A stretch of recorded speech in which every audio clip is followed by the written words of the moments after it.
Yeah, so with rights of nature at the moment, it's really about expanding our sense of being, expanding our sense of community to include the community of the whole of life.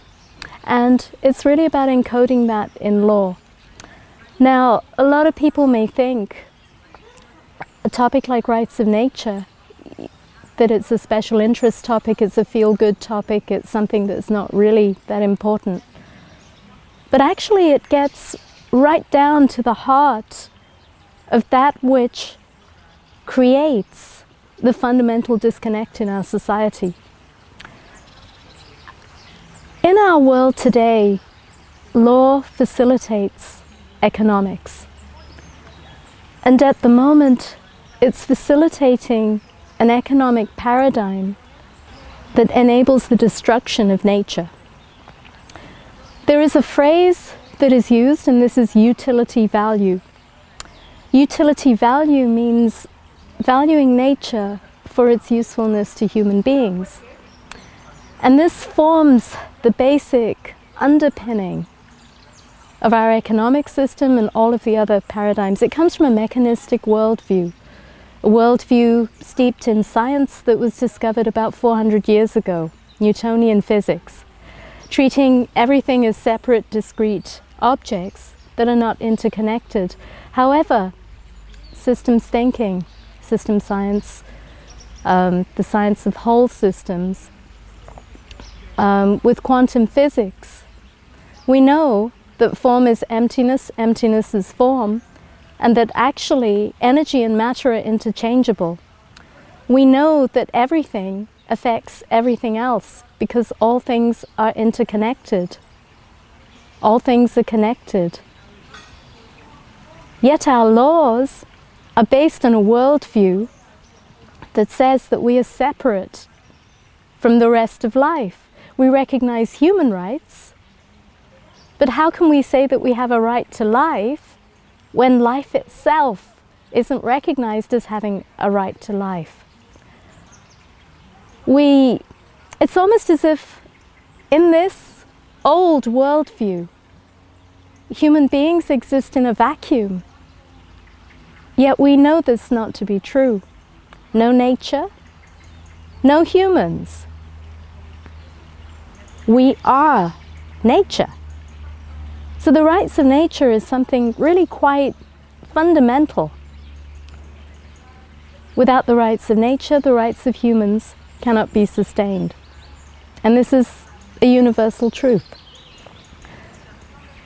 So how did law come away from being a living law, something that worked in accordance with the natural, universal laws that govern all of life, something that created and enabled a flow of alignment with that which works, that which creates a positive, thriving and beautiful world for everyone and everything, including all species?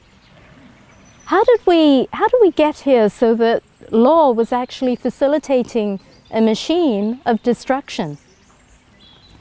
Now this is an interesting question. So we start with the Newtonian physics and we start with utility value. What rights of nature does is it reverses utility value to intrinsic value. It's saying that nature is infinitely valuable because it is life, and we cannot put a value on life. So to understand a little bit about the rights of nature proposal and why it's necessary, I've gone into the big picture, but now I'll come a little bit more specific about how these concepts translate into the picture that we now have for environmental law, how environmental law works, and why we need systemic change, why we need to build a new system of law that actually works in favor of life rather than working against life. So we start off with utility value. In law, this is translated as nature being property, solely property. It's dead, it's inert. nature being property and only property in law means that the law doesn't recognize that we have a relationship with nature. Now, if law is that which governs relationships, surely it makes sense that it must govern all of the relationships that we have. Yet, the laws that we have at the moment don't recognize that we have a fundamental relationship with everything else that lives, with the whole of life. So, law as property, and only property, gives rise to a few side effects. The first of this is piecemeal protection. So we start off with a premise, a basic premise that none of nature is protected.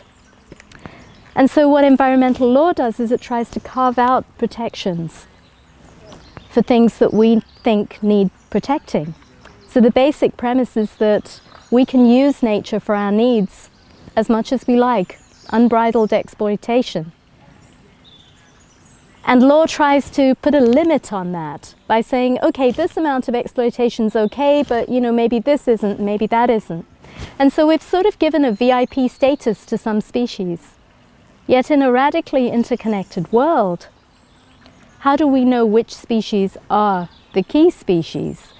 Is not everything that is part of life equally valuable in the web of life? Don't we all have our place? Another side effect of nature being property and only property means that environmental cases are stuck in the planning courts. So all environmental issues are deemed to be planning issues, and people don't really have standing. People have no legal basis to stand up and say, we don't want fracking in our community because we're afraid of the effects that it would have on the web of life. We want a healthy environment, and we want health for our ecosystems, and we recognize that without healthy ecosystems, they cannot be healthy human beings because our law doesn't allow us to do that.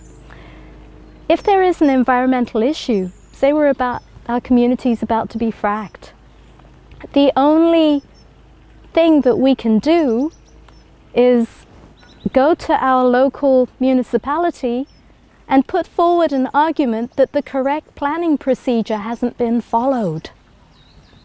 And usually the correct planning procedure has been followed. If they require an environmental impact assessment, we can then commission our own scientific studies, but this takes a long time. And very often, it's only required that they mitigate. And there are a lot of grey areas. There's no enforcement of a precautionary principle in planning law. So if the only conversation that can happen is whether the correct planning procedure has been followed, it means that communities are severely limited. And even though we have a right to life, we don't have a right to speak up for that which gives us life. So this is another unfortunate side effect. Another side effect of nature solely being property is that, okay, so it's difficult to bring environmental cases because we're stuck in the planning courts. The only other thing we can do is after the fact. So we've been fracked now, and we've got methane coming out of our tap water, and it's causing fires, and now it's burnt down my house. So now I have a case because I've suffered some economic damage, but I've got to be able to prove that it emanates from this fracking decision. So somehow our legal system that says, well, either you can claim money, or after a disaster has happened, or you can find that the planning system is out of fault, is leaving some massive areas that are not really covered. So what Rights in Nature is doing is it's saying what we need is to establish a relationship. We need to acknowledge that human beings and the rest of life are in relationship, and with relationship comes obligations. And if we share the same destiny, that has to be acknowledged and it has to be coded in law. So with rights of nature, we're reversing this premise. We're now saying that law isn't going to facilitate an economic paradigm that rests on the utility value of nature. We're going to value nature as being intrinsically valuable. And we're going to encode it in law so that we can have proper conversations in court. We can talk about, instead of starting with the premise that none of nature is protected and we carve out the limitations of damage and harm, we're going to say that all of nature is protected because life is sacred. And we're going to carve out the levels of human activity that is acceptable for us to live peacefully on this planet. So basically, there are many examples of rights of nature laws. It's a worldwide movement that's happening at the moment. In Ecuador, at the constitutional level, they've recognized that they've recognized that the earth is a living being with the right to exist, to persist, to maintain her vital cycles. It also recognizes, so firstly it recognizes that everything in the natural world is alive. That we're not talking about an inert world, we're talking about things being alive. The second thing is putting that legal relationship in place. Also, as part and parcel of the rights of nature, some different countries take different avenues. In Ecuador, they have it at the constitutional level, and it's it's a broad-reaching thing saying that the earth is alive and it has the right to renew her vital cycles unimpeded by the activities of mankind. So everything then has to, to slot in with that sort of a worldview. In Bolivia, they've brought it into law. Now in Ecuador, they're experiencing some problems at the moment because when you go for law just in the constitution, and it's not actually translated into the secondary levels, like actually bringing it in law, we're relying on the government to enforce it. And at the moment, the government, they didn't really address economic policy, trying to realign that into a worldview that operates in harmony with nature. Yeah, so the problem there is they didn't translate it into law. And so the people, in order to enforce the constitutional rights, the rights of nature, have got to go to the government. And if the government are not enforcing it, you're kind of stuck. So Bolivia has taken a different approach and they've said, okay, forget about constitution, we're going to put it in law. And so Bolivia has, they have a law for the rights of Mother Earth, and they have an ombudsman for the rights of Mother Earth. So immediately this is a practical application of taking it out of the planning courts. Any citizen can approach the ombudsman if there's an environmental issue happening. So it's sort of, a kind of guardianship system that's emerged. And Bolivia has gone a little bit further because in the drafting of their law they also recognize the knowledge and respect, multiculturalism and respect for the attitudes and the knowledge of all peoples that are endeavoring to consciously live in harmony with nature and consciously taking that on board and implementing it into the frameworks. So Bolivia, they've got it in law. There have been several court decisions as well. So they've been, for example, in New Zealand, the indigenous people there have been campaigning for the Whanganui River to be recognized as a living being. It's a sacred river. 150 years later, just happened last year, that the government has actually recognized the river as a living being.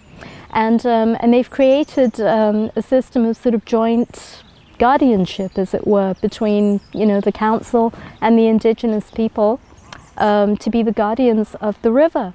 So we can see, that in law these precedents are starting to happen, and we can find cases, where more and more references of the earth jurisprudence coming into being. In the United States, they've taken a slightly more robust approach. Now, there's a ground-up movement in the United States, and there's something like 3.5 dozen municipalities and states have been bringing in the rights of nature and successfully banning activities that work against the rights of nature, like fracking, for example, by recognizing the rights of ecosystems. So in the United States, what rights of nature looks like is a little bit more like sustainability rights or earth community rights. So it recognizes the rights of human beings and the rights of nature, you know, as part of the same thing. That if communities are not empowered to actually speak on behalf of nature and protect the ecosystems that our lives depend on, you know, that really we're not really advancing things. So in the United States, they recognize that the human right to a healthy environment, in these local laws, that communities, you know, have a right to a healthy environment. They recognize that in order to realize the human right to a healthy environment, that the ecosystems themselves that are responsible for producing the clean air, the clean water, and all of these things that our lives depend on, the food systems, they themselves need to have a right to life for themselves. They need to have a right to a healthy environment for them to flourish too. And so it's, you know, it's two sides of the same coin. And then also the third component of it is corporate interests. So one of the problems is that corporations have been elevated to being rights holders, and they also enjoy certain corporate privileges, legal personhood. Communities don't have legal personhood, and nature doesn't have legal personhood, but corporations do. And sometimes this legal personhood is used in a way that actually acts against the interest of the whole. For example, you know, where you have certain activities that have worked against the people in nature, and even if you have a court case, you have a judgment against the company, sometimes you get the liquidation of the company, and that's the end of that. There's no obligation. So in the United States, the third part of it is the subordination of corporate interests to that of natural communities, being nature, you know, and human communities as well, which, you know, we all form the earth community together, insofar as the activities of that corporation is against the common good. So this is sort of what rights of nature looks like in practice. The other thing about rights, I mean, I get asked the question, you know, why rights? And it's a tool. It's a tool for addressing social imbalance. That's how rights came about. And it's the highest form of protection that the system of law that we have today gives. And at the moment, we only have rights for human beings and entities that are created by human beings, like corporations or countries. Yet, this right, you know, rights, they're very much fundamentally tied up with the concept of dignity and respect. And until we start to recognize the inherent dignity and really start living that fundamental respect for all of life, I don't believe that there could be peace for human societies. So I really believe that given the systems that we have at the moment, rights being the highest protection, that it really points the way forward to creating an architecture of law that recognizes all of the relationships that we have. So one of the main points here is that environmental law is ineffective because we're using a system of law that is designed to exploit nature in order to protect it. And so with rights of nature, we're trying to design a system of law to protect nature that doesn't have the exploitation element in it. So in the United States, cities like Santa Monica, Pittsburgh, Las Vegas, the state of New Mexico have introduced what they call sustainability rights or community rights, earth community rights. They've been giving it different names. And it includes things like the right to a healthy environment, the right to clean water, the right to healthy food systems free from genetic modification, the right to clean air that is unpolluted and healthy. And then it recognizes that the rights of ecosystems go hand in hand with that. That if we want clean air, the clean air is provided by the earth. It's provided by all of the ecosystems on the earth. And if those ecosystems, if we have a system of law that is enabling us to just randomly and wantonly destroy all of this, that we're not going to be able to ensure any of these human rights. So it's like saying, the two go hand in hand. So ensuring the rights of ecosystems and then subordinating the corporate interests. That's the third limb of it, saying that corporations do not have any special powers that elevate their status above the status of natural ecosystems, natural communities, and human communities as well. That really corporations ought to be in service of that rather than it being the other way around. So it's sort of, so here we have an example of rights being used as an instrument to redress the power balance. Somehow, we've gotten into this situation where everything seems to be in service of the economy and in service of corporations, and we're trying to say, wait a minute, a tool has gone way out of hand, way out of balance, and really all of that needs to be in service of the communities, the whole earth community, because human life is meaningless without nature. In fact, it doesn't exist without nature. And so we really do need to have laws, that kind of redress that balance, bring us back into balance. So the United States, what's very interesting there is that they don't have any participatory democracy at the national level where people can, where it's that easy for people to propose laws. The laws are sort of pretty much top down. But there is this movement at the ground up level, has been a real awakening of what it means to live in democracy. So people have been waking up to the fact that as they've been trying with the conventional legal systems to protect their communities from fracking and other forms of environmental destruction, they've come up against this planning law system, and they've found that they don't have a voice.